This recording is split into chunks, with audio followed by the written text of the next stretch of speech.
Hello friends. तो आप लोगों का मेरे यूट्यूब चैनल पर स्वागत है। मैं अर्जुन कुमार। आज हम लोग फिजिक्स यानी भौतिक विज्ञान कक्षा 11 जो कि बिल्कुल जीरो से पढ़ने वाले हैं।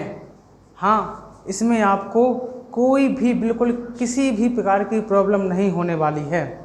कई लोग पढ़ते हैं ना कोचिंग कहीं आसपास में, तो उनको प्रॉब्लम रहती है कि भाई किसी भी टीचर के पास जाओ तो वहाँ पर कुछ और लिखता है, किसी भी टीचर के पास जाओ तो वहाँ पर भी कुछ और लगता है। तो हम अलग अलग जगह कोचिंग जाते हैं तो हमको अलग अलग देखने को मिलता है। कोई टॉपिक कुछ और लिखवा रहा है, कोई प्रश्न का उत्तर लिखवा रहा है अलग अलग। तो ये सब अलग अलग हैं। आजकल हर जगह ऐसी स्टडी होने लगी है कि यहाँ पर कुछ और है टॉपिक्स। कक्षा 9वीं और 10वीं में तो हमारे पास सिंपल और सरल थे कि जैसा पाठ पढ़ते थे हम वैसा ही हमारे पास उनको उत्तर देखने को मिलते थे प्रश्नों के। लेकिन कक्षा 11 में ऐसा नहीं है। आप कहीं और जाओ पढ़ने तो आपको थोड़ा अंतर मिलेगा, और कहीं जाओ तो आपको थोड़ा अंतर मिलेगा, या फिर किसी और दूसरे बोर्ड में जाओ, CBSE, NCERT, UP, MP, Bihar, तो ये अलग अलग टॉपिक हैं। लेकिन हमारा ये टॉपिक जो फिजिक्स का सब्जेक्ट है ना, तो इसमें बिल्कुल ईजी, बिल्कुल क्रम से पूरे पार्ट और यूनिट्स दर्शाए गए हैं। तो जो ये ब्लू कलर में आपको नीले कलर में दिख रहे हैं ये पार्ट हैं, और ये ब्लैक कलर में यूनिट। तो कक्षा 11 की फिजिक्स में टोटल 10 यूनिट होती हैं। आज हम केवल इंफॉर्मेशन पूरी इकट्ठा करेंगे कक्षा 11 की फिजिक्स की, कि उसमें क्या सिलेबस है, कितना पढ़ना है, और कौन कौन क्वेश्चन हैं, कैसा टॉपिक है, तो सब करेंगे। तो छोटी क्लासों में जब हम पढ़ते थे ना, तो जैसे 9, 10, तो हमने देखा कि हमारी किताबों में बिल्कुल फिक्स पार्ट रहते थे, यानी 15-15 शायद पार्ट रहते थे।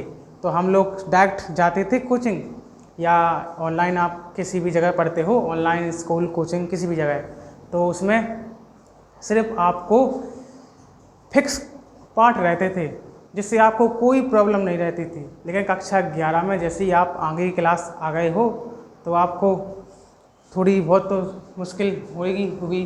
तो इसलिए हम आपको बिल्कुल घबराने की ज़रूरत नहीं है।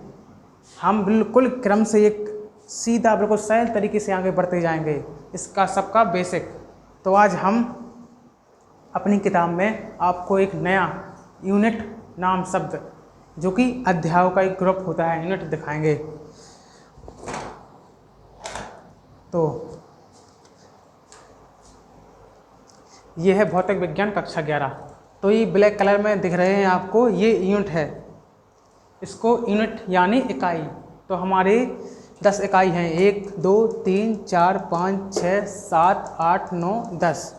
अगर बात माने तो फिजिक्स में हमारी 10 इकाई हैं पूरी, लेकिन उस इकाई के अंतर्गत ये नीली लाइन में ये पाठ कहलाते हैं। तो यानी कि पहले यूनिट भौतिक जगत तथा मापन में 2 पार्ट हैं, पहला भौतिक जगत, दूसरा मापन एवं मात्रक। इसी प्रकार दूसरे में आपको बल गतिकी का, जो कि बल गति में सरल रेखा में गति और तल में गति, इसमें 2 अध्याय हैं।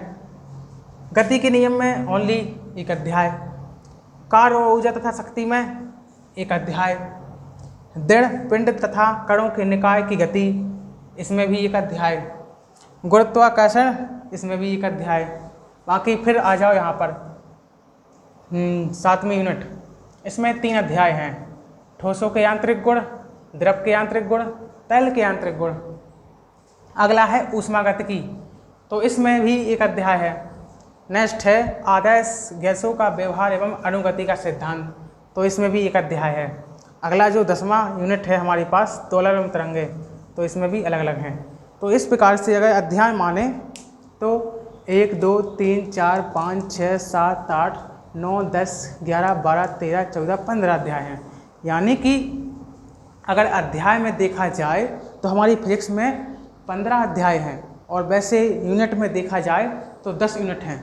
तो हम बिल्कुल एक क्रम तरीके से करते जाएंगे। तो सबसे पहला अपन भौतिक जगत तथा मापन पढ़ेंगे। इसमें भाषा वाले प्रश्न ज़्यादा मिलेंगे। तो हम किसी भी यूनिट को पढ़ने से पहले उसका बेस तैयार करेंगे, छोटी मोटी चीज़ें पहले पढ़ेंगे, फिर जाके हम डायरेक्ट यूनिट यानी अध्याय पढ़ेंगे। तो इसका क्रम से पढ़ेंगे। तो आज के लिए बस इतना ही। तो आज के लिए बस केवल इंट्रोडक्शन था। तो अगले क्लास से हम लोग बिल्कुल क्रम से चलेंगे। ठीक, तो धन्यवाद, थैंक यू।